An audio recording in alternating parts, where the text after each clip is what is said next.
vamos al tema de hoy, que Víctor mismo lo ha titulado Iralabarri, barrio pionero del urbanismo social en Bilbao, a principios del siglo XX. En palabras del mismo, de Víctor, su carácter de pionero radica en esas dos perspectivas. La urbanística, porque importa un modelo o tipología de desarrollo de la vivienda social de las grandes ciudades industriales europeas, y porque además incorpora una visión comunitaria propia de una pequeña ciudad o urbanización satélite con vida propia. ¿Qué vería en aquellos años Víctor para dedicar su tesina a Iralabarri? Ya nos contará. De ahí, de hacer esa tesina, hortik bere ezauera Iralas. De ahí el conocimiento grande que tiene de la historia de Irala, incluso de su situación actual. Titulu askoen artean hauek ditu Vítorrek. Hiri soziologikako katedraduna Euskal Herriko Unibertsitatean. Deustoko Unibertsitatean jakintza politika eta soziologiako doktorea. Eustateko eta soziologi ikerketen bulegoko zuzendari ohia. Eta abar luzea. Besterik gabe, Víctor, zurea da hitza, amaieran, al final, ya tendremos ocasión de charlar, comentar, preguntar, etc.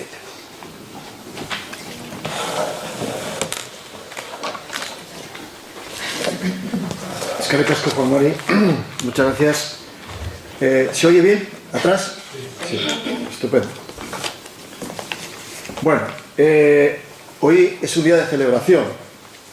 Se supone que estamos celebrando el centenario de la inauguración del barrio. Podemos discutir sobre la fecha porque exactamente no fue el 16, la cosa empezó antes, como cuando dicen la edad de Cristo, que a los 33 años, no, fueron algunos años más. Pues con Irala pasó lo mismo. Pero bueno, vamos a aceptar esa fecha como la fecha idónea para celebrar este centenario, que en todo caso, bueno, pues es una celebración colectiva. Yo creo que está muy bien que un barrio de Bilbao, yo creo que es el primero, dedique un tiempo a buscar en su historia los rasgos que le hicieron lo que hoy es, ¿no? Y estas charlas van a tratar de desentrañar esos orígenes, ver exactamente cómo ocurrió y desde ahí, bueno, pues podernos identificar como comunidad urbana dentro de lo que es Bilbao. Pero para mí personalmente les he de decir que también es otro motivo muy importante de celebración. Se ha citado esta famosa tesina, que fue un trabajo muy humilde de investigador de un estudiante que terminaba su carrera aquí en la Universidad de Deusto. Era el lugar donde se estudiaba sociología entonces, y de eso hace 40 años. O sea, ustedes comprenden, estoy ahora hablando de algo que inicié hace 40 años, que ya está un poco perdido en mi memoria, pero ha ocurrido por las circunstancias de la vida que aquella tesina, bueno, pues tuvo su impacto bueno, en el barrio, de gente que ya hace muchos años estaba interesada por conocerse como barrio, y a partir de ahí, pues bueno, la tesina tuvo un proceso, pues de, no sé, de difusión, de corta pega, y al final la tesina incluso desapareció de la propia biblioteca de Deusto, con lo cual, bueno, efectivamente, lo importante es que aquello sirvió para dos cosas. Para mí, yo creo que debo decirlas aquí. Una, sirvió para rescatar, para comenzar, para tomar conciencia de la importancia de los estudios sociohistóricos en la ciudad. Nunca en Bilbao se había hecho un trabajo, que insisto, fue humilde, por penetrar en cómo la ciudad en sus distintas zonas tenía una vida especial. Que esto es está muy desarrollado en otros países. Por ejemplo, en Inglaterra hay los surveys, los estudios urbanos es muy común, aquí no existía. Bueno, entonces esto sirvió para arrancar con ese tipo de investigación que luego a los historiadores locales les ha orientado muchísimo, ¿no? Y segundo, también para rescatar algunos informes que ya en la época se hicieron en España sobre la situación de la clase obrera, las condiciones de vida de la clase obrera, que corrió a cargo de un Instituto de Reformas Sociales, que era el que tenía estos cometidos, iba haciendo análisis por distintas ciudades de España y elevaba esos informes al Parlamento, y el Parlamento legislaba más o menos de acuerdo, más menos que más, porque en aquella época era muy complicado, de acuerdo con las orientaciones que le daba este informe, estos, bueno, los informantes, ¿no? Y en el caso de Bilbao, resulta que este instituto hizo dos informes, bueno, alguno más, pero dos fundamentales, sobre las condiciones de vida de los mineros. Es decir, cómo vivían los mineros, cuál era su situación respecto de la vivienda. Ahí, digamos, levantaron un problema que era muy general en las ciudades industriales, y en Bilbao ya también, que era el problema de la vivienda. Un problema acuciante, porque la mayoría de los mineros vivían en condiciones infrahumanas en las propias minas, y muchos de ellos también, los que estaban ya en las factorías, por ejemplo de Altos Hornos, dentro del recinto de la factoría, en barracones. Esto es lo que motivó, por ejemplo, la huelga de 1870, que fue el inicio del movimiento sindical y el nacimiento del Partido Socialista en Euskadi, el primer partido obrero. Bueno, esta es una huelga muy famosa porque, insisto, incorporó en las reivindicaciones laborales este problema de la vivienda. Bueno, esto es lo que vamos a ver. Este es el contexto, digamos, académico que yo quiero traer aquí, porque es importante, aparte de la recuperación de la memoria del barrio, la recuperación o inicio de un tipo de estudio sobre la ciudad que ya tiene, yo creo, está ya bastante consolidado. Bueno, y a mí me cabe, como digo, con aquella historia ya de la tesina, haber iniciado este proceso. Bien. Iralabarri. Para entender Iralabarri hay que entender un poquito cómo era Bilbao de la época. O sea, Iralabarri supone un proyecto, una realización dentro de una ciudad que a finales del siglo XIX salía de una guerra civil, lo que era la tercera guerra civil, que las guerras carlistas, que, bueno, pues la última, ya sabéis, de 1872, Bilbao estaba, bueno, pues asediado por los carlistas. Ahí fue el famoso sitio donde hirieron al general Zumalacárregui, que por cierto tiene una calle en Bilbao, y bueno, pues finalmente aquello fracasó, afortunadamente, aquel sitio, y Bilbao quedó liberado. Claro, pensar en una ciudad que ha sufrido varios asedios, que ha estado sometido a la guerra, por lo tanto, unas condiciones de penuria muy importantes.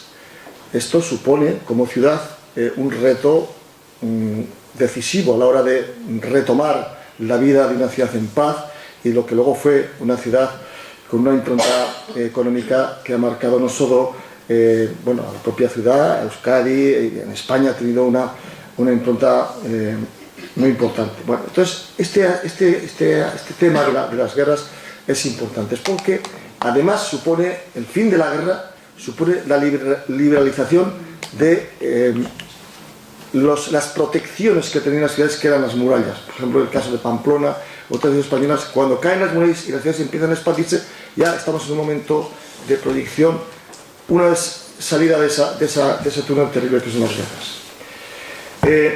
Esto que tienen aquí detrás es un plano de 1873, es decir, al año siguiente de haber finalizado el sitio de Bilbao, y un poquito antes de lo que se llama la ley del ensanche, que es la ley que hizo posible, es un plan, digamos, equivalente a lo que es ahora el Plan General de Ordenación Urbana, que son planes que por primera vez conciben a la ciudad como proyecto y tienen una idea general del desarrollo de las ciudades, y por tanto es el inicio de lo que es el urbanismo moderno, no el urbanismo de la ciudad que va creciendo a cachos inconexos o más o menos conexos entre sí, pero sin una dirección. Estos planes, esta ley proyecta una idea de ciudad, y esa idea de ciudad tiene detrás también una idea de sociedad.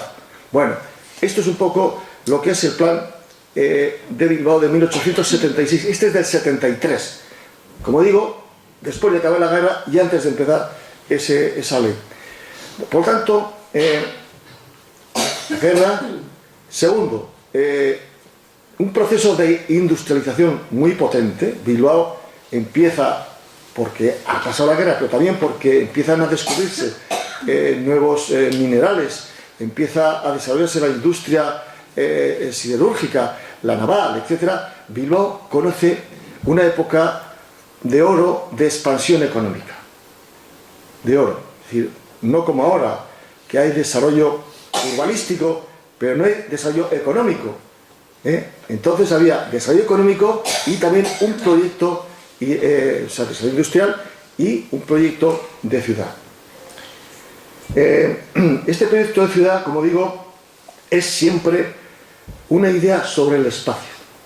Cómo desarrollar ese espacio, cómo ese suelo que existe se convierte en ciudad, se convierte en comunidad, se convierte en espacio habitado por personas. Y esto es más o menos lo que regula el plan. Y efectivamente esa ciudad, en ese espacio que es el ensanche, está proyectando un tipo de comunidad, un tipo de forma de vida.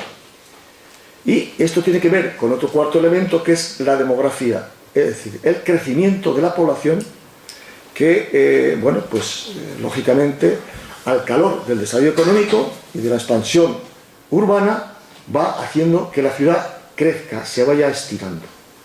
Por lo tanto, estos son los componentes desde los que hay que partir para luego poder entender qué significa una actuación como Iralabarri, que es una parte de la ciudad que crece al calor de estos elementos. La guerra, el desarrollo de la industrialización, el crecimiento demográfico y también la propia expansión territorial de la ciudad.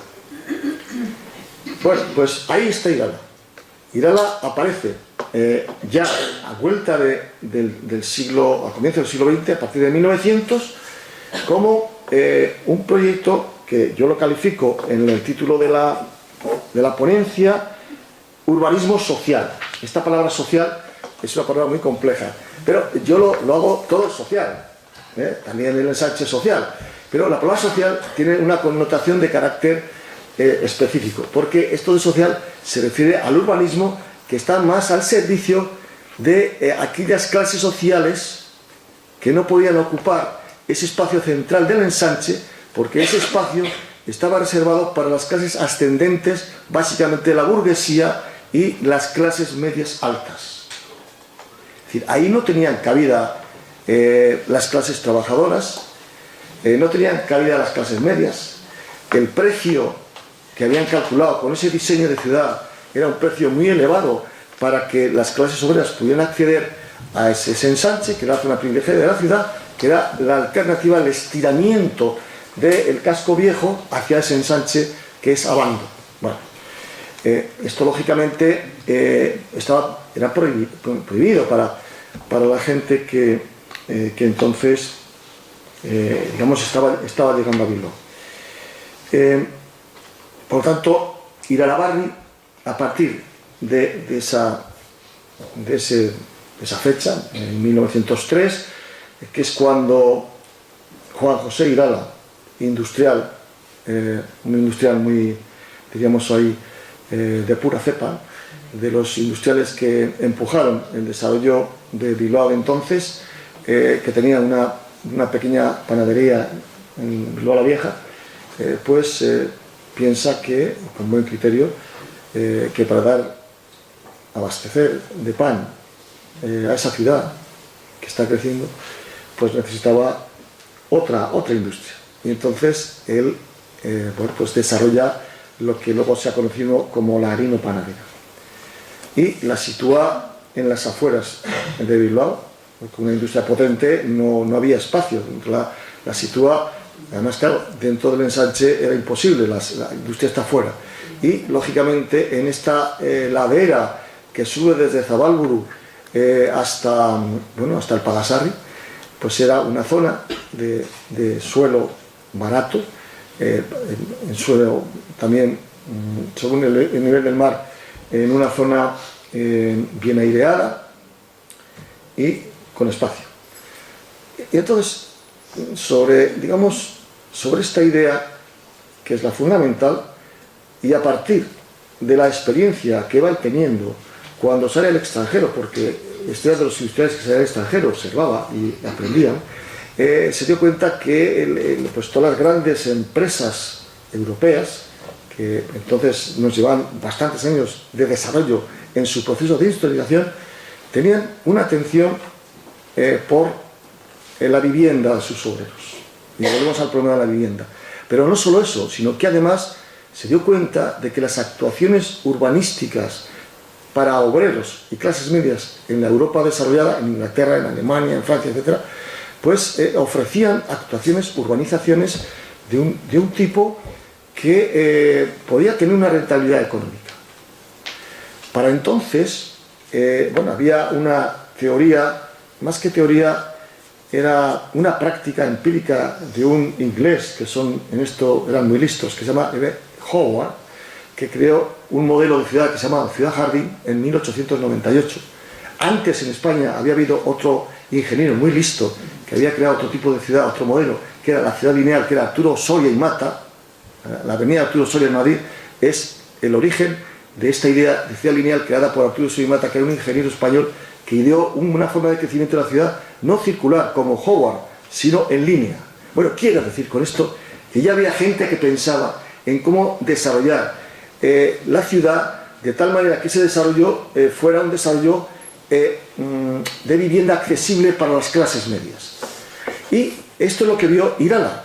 O sea, no lo vio solo en papeles, sino lo vio, claro, porque él viajó ya a partir de 1900 y ya empezaban las primeras actuaciones de estas ciudades, lo que ahora llamamos adosados, en línea, de las casas individuales para la clase obrera en Inglaterra. Y entonces él dijo, caramba, pues aquí hay otra línea de negocio, que diría ahora uno, que es el negocio inmobiliario. Entonces, ¿qué hizo? No solo desarrolló su factoría de pan, sino que además creó una inmobiliaria en términos modernos de lo que hoy llamamos una agencia inmobiliaria como Dios manda. Esta es, yo creo, la segunda clave importante. Esta es mi hipótesis. Yo estoy hablando aquí de lo que yo leo, lo que yo he visto, no podemos hablar con él porque ya el hombre pues ya no existe y tal, pero básicamente yo creo que esta fue su gran intuición. Es decir, crear la primera agencia inmobiliaria de España, no solo de Bilbao, con potencia suficiente como para crear una ciudad satélite en una ciudad que todavía en 1900 era como el actual Guecho, o sea, no llegaba a los 84.000 habitantes Bilbao. O sea, imagínense lo que es en esta ladera, que está todo limpio, excepto la plaza de toros y el hospital militar, y luego el palacio de los condes de Heredia de Espínola de Zabálburu, el resto es toda una inmensa campa, ¿no? Entonces ahí él se imagina esta ciudad satélite, que es la ciudad de Iralabar. Pero detrás era un proyecto bien pensado de desarrollo inmobiliario, es decir, de colocar ahí un número determinado de vivienda diversificada de una tipología, desde chalecitos para obreros, chalecitos para clase media, chalecitos un poco mayores y tal. Y además, bueno, de eso, introducir la variante de venta y alquiler. Es decir, jugaba a todas las barajas de un proyecto inmobiliario bien calculado, ¿no? De esto había datos, hay datos, estimaciones, hay muchos papeles donde hacían sus cálculos del coste, cómo hay que rotular el suelo, etc. Bueno, esto es básicamente la historia de la Navarra. Pero hay un tercer añadido importante, que es que en este cometido lo que hace Irala es, claro, hay dos cosas, vamos a pensar en las dos. Una, es una ciudad satélite alejada de Bilbao, que hay que llegar hasta allá. Hay una cuesta, ahora todo está urbanizado, pero en aquella época no había puntos de luz, no había luz. Estaba del casco viejo, porque claro, el ensanche todavía, el punto de apoyo era la estación del norte, pero después había que subir la cuestecilla hasta Zabálburu, bordear el palacio y luego tirar para arriba, ¿no? Y además, como se construyó en fases, no todo fue de golpe. Empezó en 1907 y luego fue en 1912, en 1915, que hubo varias fases. Por lo tanto, no todo estuvo desde el primer momento ocupado. Entonces, en esas condiciones realmente llegar a ir a la Bari pues era, bueno, pues tenía su dificultad. Por lo tanto, junto a eso, que había dos posibilidades: dejarlo aquello, o sea, una ciudad dormitorio total, pero claro,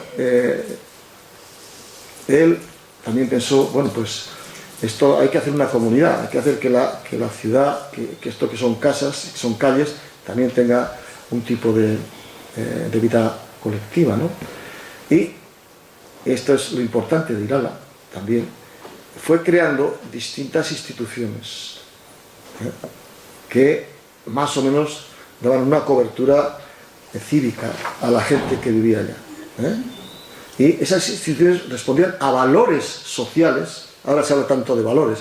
Bueno, este empresario tenía unos valores muy claros y se trataba de transmitir esos valores a través de esas instituciones. Bueno, un valor fundamental es el ahorro. Él, por ejemplo, en la publicidad que hacía para vender las casas, decía, bueno, en una de las promociones eran 2.500 pesetas de entrada, costaba una casa, 2.500 pelas de entrada, y luego al mes eran 60 pesetas durante 20 años. No, eran más, eran 25. Entonces decía, si ustedes ahorran además una peseta por día, al final del mes son 31 pesetas. 31 más 60 son 91. Entonces, si ustedes van ahorrando y entregando las 31 pesetas todos los meses, esto lo liquidan en 20 años. Bueno, efectivamente, esa era una manera, en la publicidad que hacía de las casas, de poner sobre la mesa el ahorro, porque si no hay ahorro, bueno, pues luego digamos el sistema no. Y por lo tanto, eso hay que inculcar a los niños desde pequeños. Y a tal efecto creó lo que se llama el Banco del Céntimo. El Banco del Céntimo era una idea muy sencilla, que era ir inculcándose a los niños el afán del ahorro a partir de ir ingresando una cantidad de 1 céntimo, ya no sé si era al mes y de tal forma que los niños, bueno, pues iban introduciéndose en ese valor tan importante como era el ahorro. Esta iniciativa de él tuvo un impacto muy grande en muchos sitios. Recibía cartas de todas partes de España, a ver cómo era esa idea, ¿no? De Laredo, de Murcia, de muchos sitios. Así que tuvo un impacto que pues no sabemos porque no tenemos datos de cuántos niños hubo, finalmente cuánto pudieron ahorrar aquellos niños, qué se hizo, bueno, no sabemos, pero había exactamente, luego leeré algunos párrafos sobre esta cuestión. Segundo, ¿cuál es el otro problema muy serio que hay ahora también, pero entonces era terrible? Era el alcoholismo. Hay datos, ya leeré un poco más adelante, sobre los porcentajes de mortandad en Bilbao, en los barrios, los arrabales de Bilbao, los barrios altos. Aquí se habla de los barrios bajos, casi los barrios pobres, ¿no? En Bilbao son barrios altos. Y los barrios altos son los que están, Las Cortes, San Francisco, es decir, son barrios altos, que están pegando a las minas. Hay una explotación minera, como saben, muy importante, que cerró su actividad minera en 1979.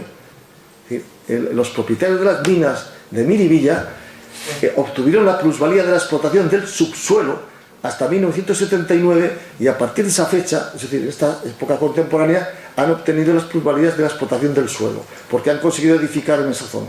Por tanto, es digamos un pelotazo histórico doble. Pero bueno, a lo que voy, en esa zona, que es donde estaba toda los obreros manuales, el gran problema era el alcoholismo.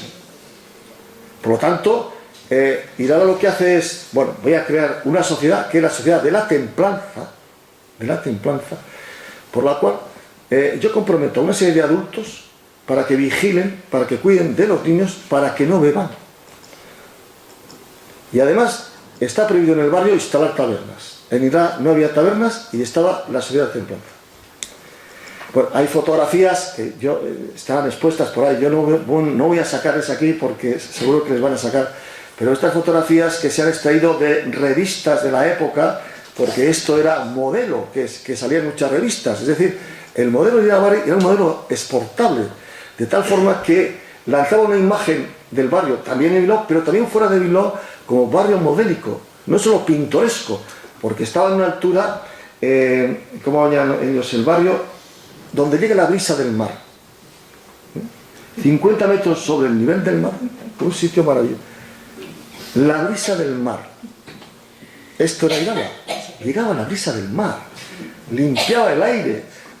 La gente de Irala era la gente más sana, por dentro y por fuera. Bueno, entonces, en estas estamos. Esa era la ciudad de la templanza. Pero no solo eso, sino que además creó un economato. Lógicamente, aquí no había tiendas, porque las tiendas estaban donde estaban, en Bilbao. Por eso digo que esta idea de protección tiene esta ambigüedad, porque también es dotarle de unos servicios que entonces no había. Pero sí es cierto que en este economato se podían adquirir las materias, digamos, de primera mano a un precio más económico. Estaba de presidente él y luego de secretario su hijo. Luego tengo un acta donde en la constitución del economato. Pero bueno, es encomiable que hubiese un servicio, un economato, para atender las necesidades de la gente. Y luego, haría también otra... estaba Blanco Céntimo, la Asociación Templanza, el economato, el ecologista que se adelanta a los ecologistas modernos. Creo una fiesta, dos fiestas, en realidad eran dos fiestas, la fiesta del árbol y la fiesta del pájaro. Y en la fiesta del árbol los niños plantaban árboles en Irala. Plantaban árboles, ya tenían la conciencia, porque claro, vivían en un medio natural, que era esta ladera maravillosa de subir al Pagasar, pues hay que plantar árboles. Entonces empezaron a repoblar con árboles, no sé si habrá alguno de la época por aquí, y luego pájaros, hacían una suelta de pájaros. Entonces, digamos que también metía un poco la conciencia del respeto y del cuidado del medio ambiente, del entorno, ¿no? Que es lo que ahora, bueno, pues los ecologistas lo hacen de una manera mucho más sistemática, más estructural y tal. Pero ya, Juan José Irala ya estaba ya había hecho esta historia. Y por lo tanto, todo este conjunto de cosas, bueno, había otra cuestión que sí fue un problema, porque todo esto tuvo muchos problemas, que es que no había escuelas. Había niños, pero no había escuelas. Y entonces esto fue un motivo de permanente pelea con el ayuntamiento para establecer bueno, pues una escuela en Iralabarri, ¿no? De hecho, yo creo que podemos incluso decir con toda contundencia que el primer ciudadano crítico machacón con el Ayuntamiento de Bilbao fue Juan José Irala. ¿Ah? O sea que ya de ahí le viene un poco la... bueno, voy a leer, no me resisto a leer un escrito que titulaba lo que es el barrio de Iralabarri para el Ayuntamiento de Bilbao y viceversa.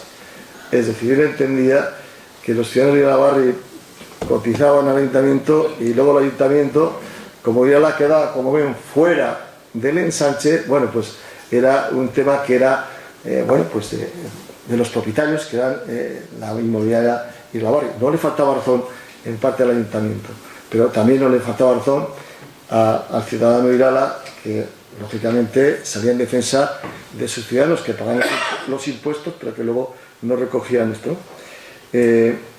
Decía, bueno, hace 3 años no había allí edificaciones y por tanto el excelentísimo Ayuntamiento de Bilbao no cobraba nada. Las edificaciones no cobraban. Por contribuir a solucionar el eterno problema de las casas baratas, se ha construido allí 187 viviendas higiénico-económicas y además de pagar los derechos de edificación, Irala paga sobre 7.000 pesetas anuales por impuestos de saneamiento, aguas, contribuciones, etcétera, etcétera. Esta es la parte del empresario. Y allí viven hoy 187 familias con un contingente de más de 1.000 almas que pagan los impuestos generales al ayuntamiento como todos los demás vecinos.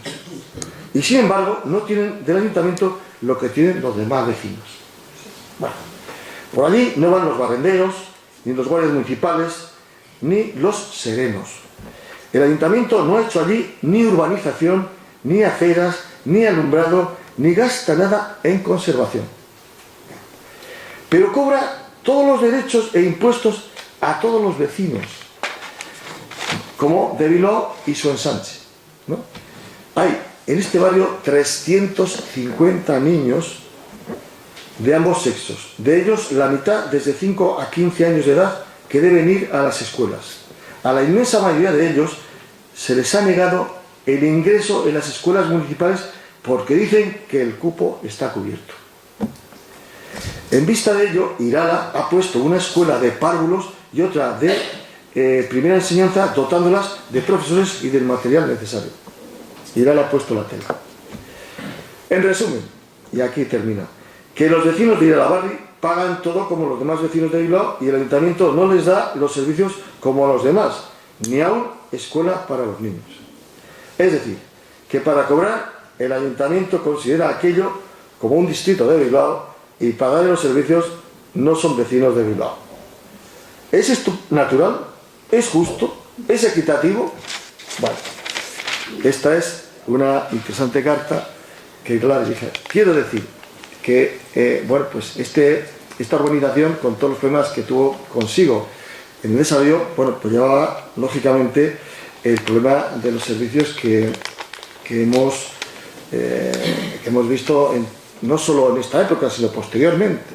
Es decir, la ciudad ha ido haciendo lo físico, porque la ciudad, aparte de lo físico, sabemos que son también fundamentalmente las gentes y las necesidades humanas y sociales que la gente tenemos para poder convivir.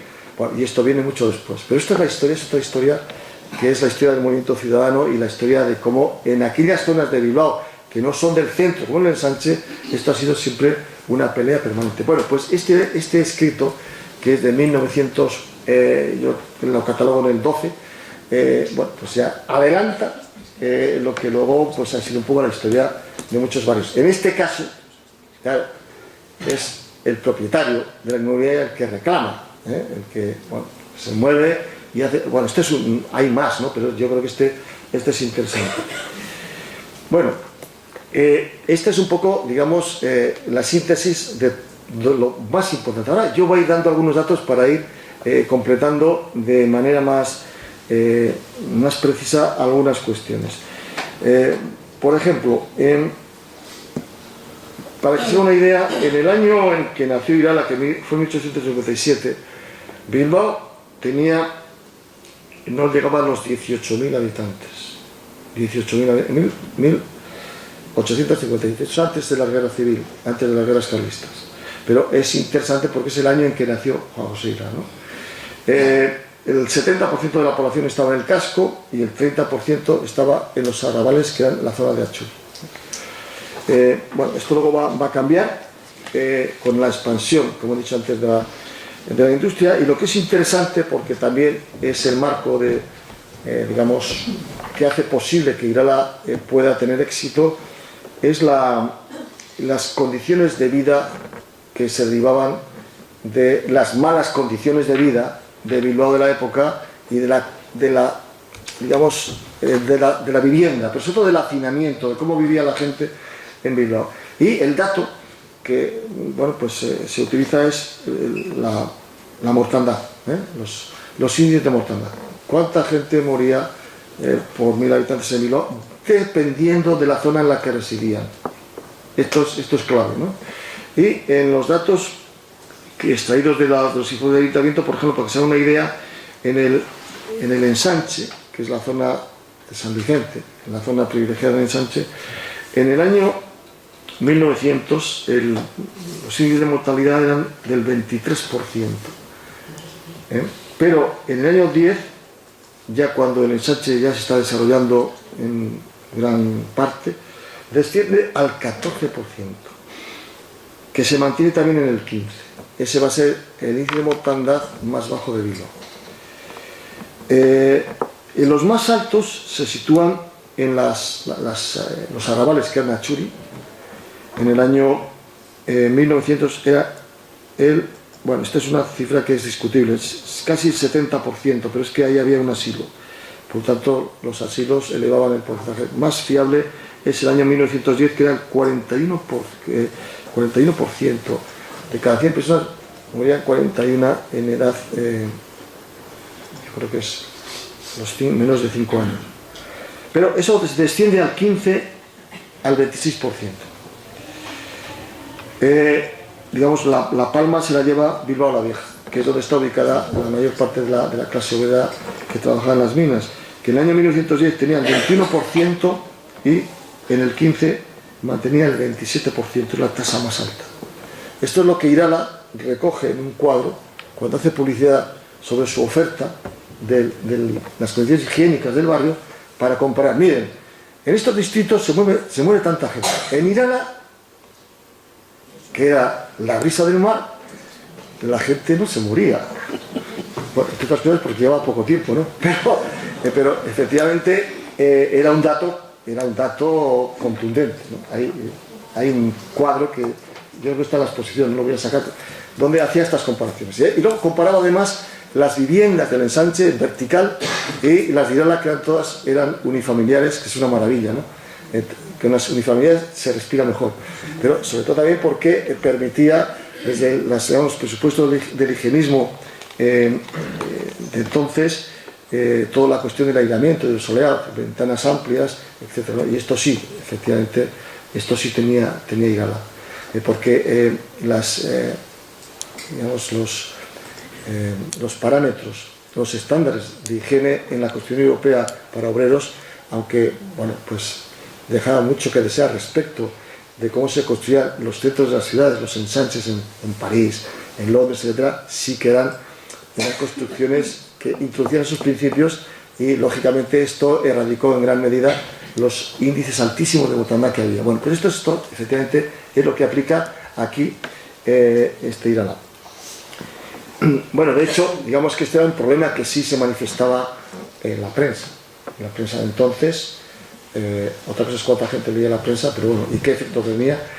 Pero era constante la referencia que hacían aquellos doctores, el doctor Areiza u otros doctores que eran muy sensibles a estos problemas de la higiene pública, sobre todo en la cuestión de la vivienda, cuando relataban lo mismo que los informes que había en el Ayuntamiento de la Comisión de Fomento de cómo vivía la gente de Bilbao, eran informes terroríficos. Hoy estos eran novela policíaca, o sea, lees estos informes y se te ponían los pelos. Yo cuando leía esto en el año 75, pero bueno, año 1975 no es el año 1900, pero las condiciones de vida eran, bueno, pues, en fin, terribles. Uno decía, urge terminar con esos hacinamientos de familias en los barrios habitados por las clases trabajadoras, con esa promiscuidad de hombres, mujeres y niños que tanto contradice nuestra fama de pueblo culto. Urge sobre todo terminar con esas enfermedades epidémicas que han tomado carta de naturaleza en esta villa y que con intervalos relativamente cortos arrancan de nuestro seno sin alarma por su misma frecuencia y tan silenciosa centenares de víctimas. Este es un texto, podría leer más textos de informes de la Comisión de Fomento que vigilaba la calidad de vida de las clases obreras en el Ayuntamiento. Bueno, Bilbao. Bueno, de estos hay muchas. Digamos que este era el gancho que tenía Irala para su proyecto, y que recibía todos los parabienes. Irala se adelantó a la legislación española del momento. O sea, hubo, a raíz de estos informes que he dicho antes del Instituto de Reformas Sociales, hubo, lógicamente no está lógicamente, pero porque a veces no ocurre esa lógica, actuaciones del Congreso para desarrollar leyes que atendiesen estas necesidades de vivienda de la clase trabajadora. Y se creó, bueno, se redactó una ley que es Ley de Casas Baratas. Bueno, esta ley, bueno, fueron varias leyes. Una fue en 1911 y otra del 21. La del 11 no tuvo efecto porque había una inflación galopante. Entonces, entre otras cosas, aquellos cálculos que habían hecho para facilitar el acceso de vivienda barata para obreros no se podía ejecutar porque la inflación, que entonces también había, bueno, devoraba el sistema de ahorros que era necesario para construir. Y luego no había entidades bancarias, luego aparecieron las cajas de ahorro, que prestasen dinero para la construcción.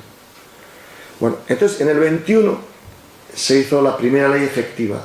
Ya para entonces ya habían empezado las cajas de ahorro, en el caso de Bilbao, a prestar dineros para que los obreros, las 3 trabajadoras, pudieran acceder a créditos que les permitieran construir casas baratas, no casas baratas.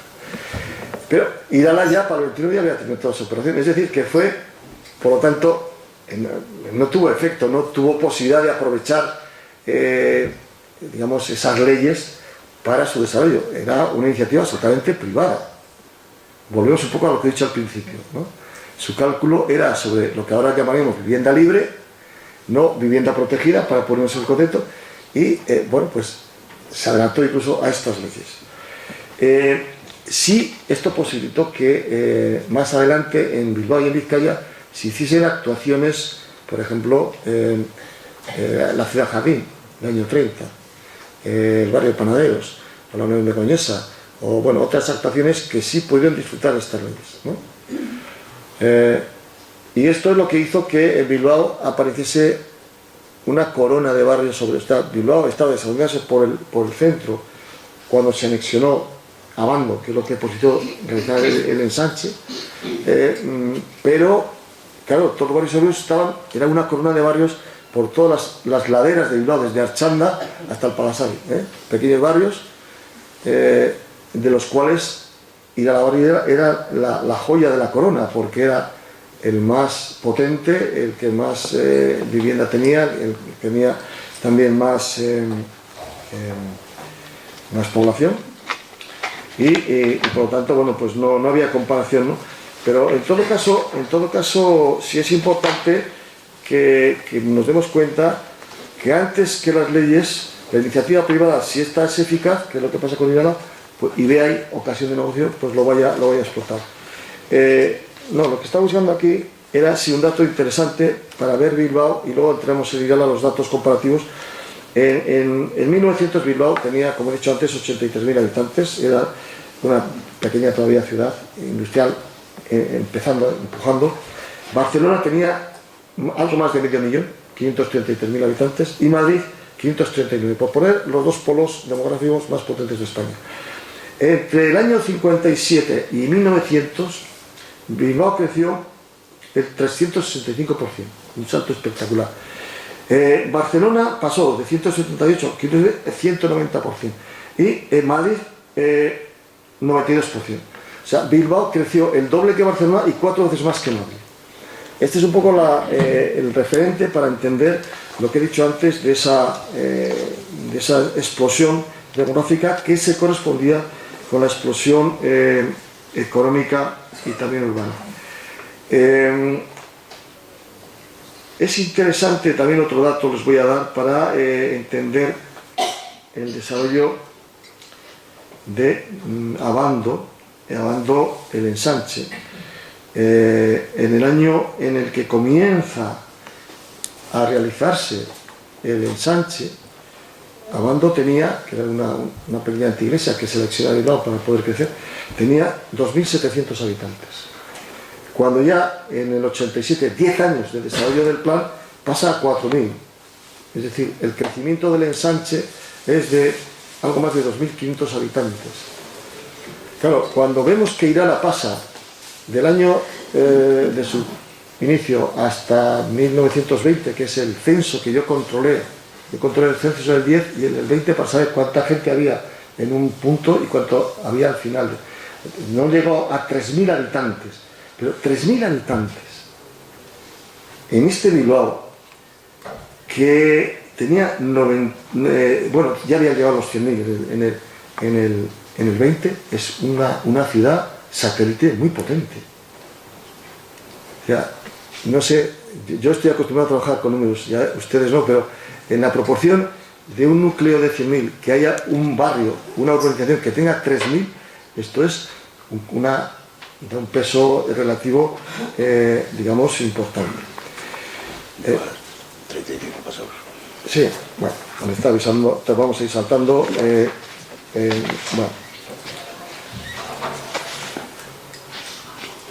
Bueno, esto de la fábrica ya he hablado. Bueno, queda claro que el barrio Inicialmente Irala tuvo una función de colocar cerca de su factoría.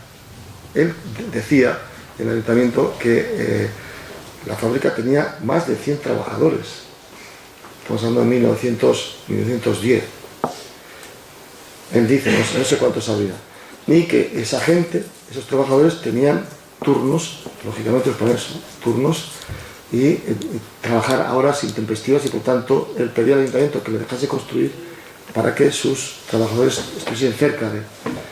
Y esa fuera la primera, vamos a decir, solicitud a partir de esa necesidad de atender a los trabajadores.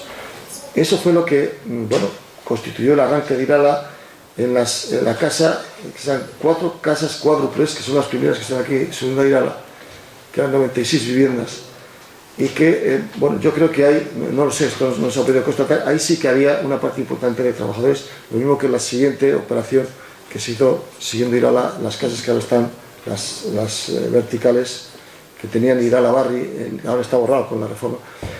Pero, como digo, mi hipótesis es que además de esto, lo importante era el negocio inmobiliario.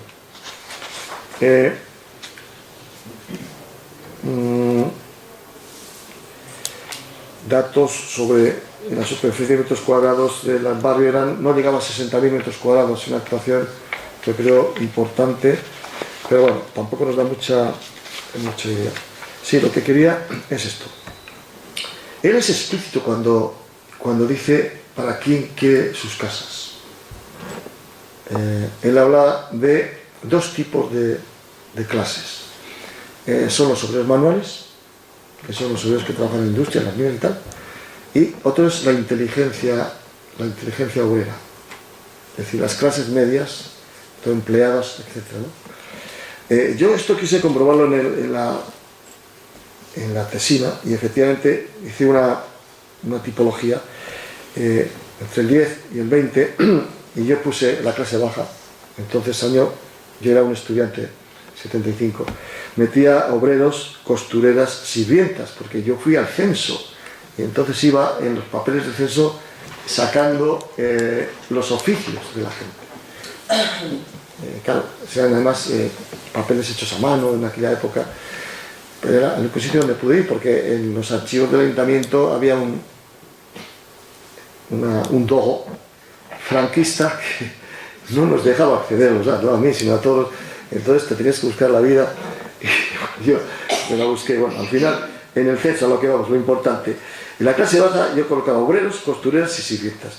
Había en 1906 205 personas, era el 82,65% de la gente. Clase media, eran empleados y pequeños comerciantes. Había 41, era el 17%. Y luego, clase alta, había profesores liberales e industriales. Había 2, no llegó al 1%.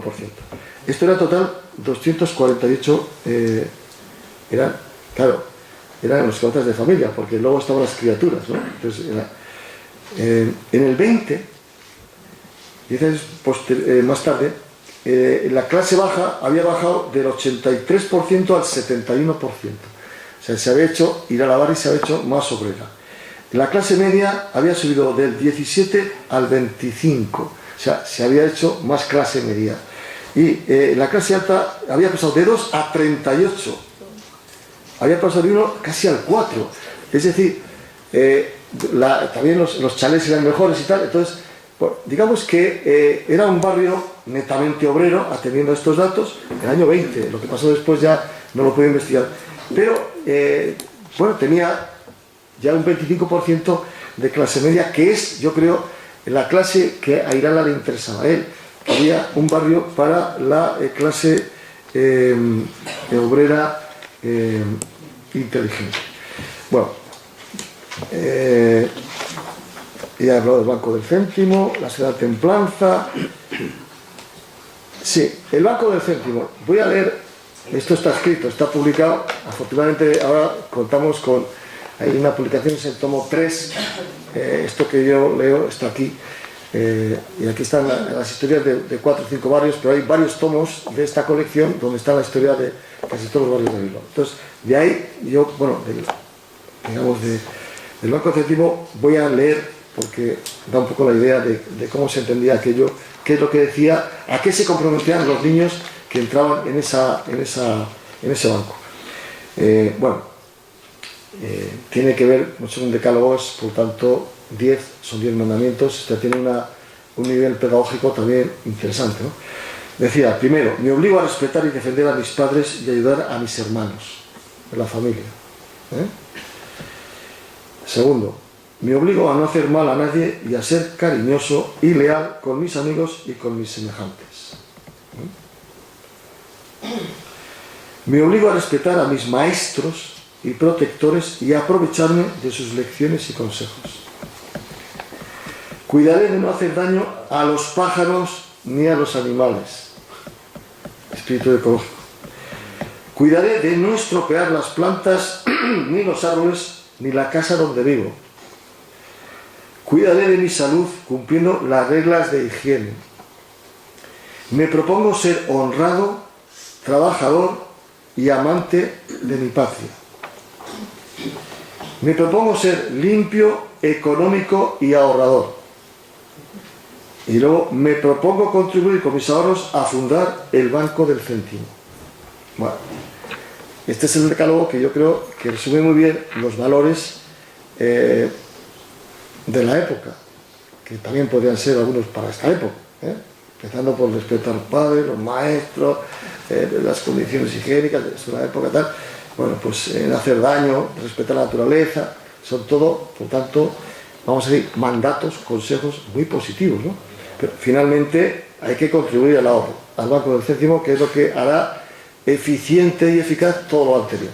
Bueno, yo creo que esta es una lectura obligada para darnos cuenta de la mentalidad de la época y de cómo fue posible. Claro, él aquí también pues trasladaba los valores que le habían hecho no solo un hombre honrado, sino un empresario, digamos, claro, ahora se diría un emprendedor innovador, ¿no? Es un emprendedor que innova el sistema de fabricación del pan, que genera una industria que ha sido muy potente en la historia de Bilbao, que además es una industria que se encarga del buen alimento de los ciudadanos y, por otra parte, también es innovador en la creación de un tipo de urbanismo social que, además de solucionar un problema en parte, esos problemas que nunca se han solucionado, el problema de vivienda. Estamos en el siglo XXI y este sigue siendo uno de los problemas que tiene nuestra sociedad en las ciudades contemporáneas. Bueno, pues él puso su grano de arena y además hizo de eso un negocio rentable. Bueno, también sabemos que luego, ya a partir de cierto momento, la inmobiliaria empezó a vender acciones, claro, era una sociedad anónima. La Primera Guerra Mundial, volvemos a las guerras, trastocó el desarrollo económico de muchos industriales. Luego vino bueno, pues el crack del 29 y bueno, pues ahí digamos que todo el negocio inmobiliario, la propia agencia inmobiliaria comenzó a tener problemas, no salían las cuentas, es decir, todo lo que había que pagar para mantener el bar, etcétera, bueno, pues no cuadraba la cosa y bueno, empezó la especulación. Y ahí ya llegamos a una época oscura que no tenemos datos de qué ocurrió con eso. Llegamos ya a la otra guerra, en la guerra civil del 36-39, y a partir de ahí, lo que es, bueno, habrá conferencias donde traten de, me imagino, días más, de profundizar un poco más en esto. Obtenemos datos, pero yo creo que no hay suficientes datos como para poder explicar qué es lo que ocurrió con las propiedades de las viviendas que eran propiedades de la inmobiliaria y que luego se fueron, digamos, especulando con ellas, mal vendiendo y asistiendo bueno, pues, a la destrucción de las casas, ¿no? Yo tengo aquí fotografías que no les voy a proyectar porque, bueno, pues están ya expuestas en esto, ¿no? Y bueno, sí, quería acabar con alguna anécdota, es decir, que Irala fue también un lugar donde bueno, pues había un campo de fútbol. Luego se hicieron casas, pero bueno, hasta que eso ocurrió, ese campo de fútbol fue escenario múltiples actividades. Aquí venía el Atleti a entrenar una vez, o sea que yo no sé si en los registros del Atleti habrá alguna fotografía donde se refleje sus trabajos atléticos en el campo de Iralabarri. Hay una exhibición histórica, digo que es histórica porque está en la fotografía de los Boy Scouts, los exploradores de Baden-Powell, que era una iniciativa de, aquí hay alguno que se está riendo que sabe más que yo de esto, una iniciativa de educación basada en el espíritu militar inglés, digamos, civilizado, y que aquí desarrollaban sus exhibiciones. Claro, mucha gente dice, pues ya existían los Boy Scouts en esa época. Sí, los Boy Scouts con sus uniformes, su sombrerito, tal, ya actuaban en Iralabarri. Entonces hay una fotografía muy entrañable de una de esas actuaciones que luego apareció en la revista de los ecos de sociedad de la época, bueno, formados y tal, es decir, que tuvo su...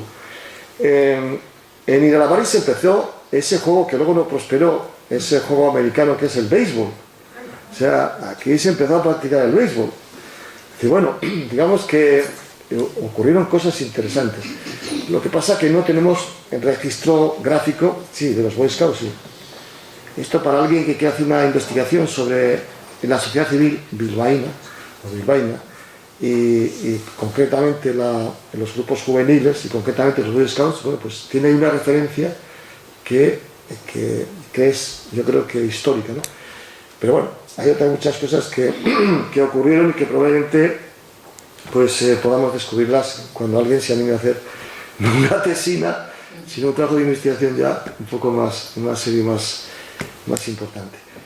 Y sí, bueno, yo creo que termino aquí y quedo a su disposición para las preguntas que quieran. Bueno, mila esker, Victor, ire jardunaldiagatik interesantia eta orain irikiko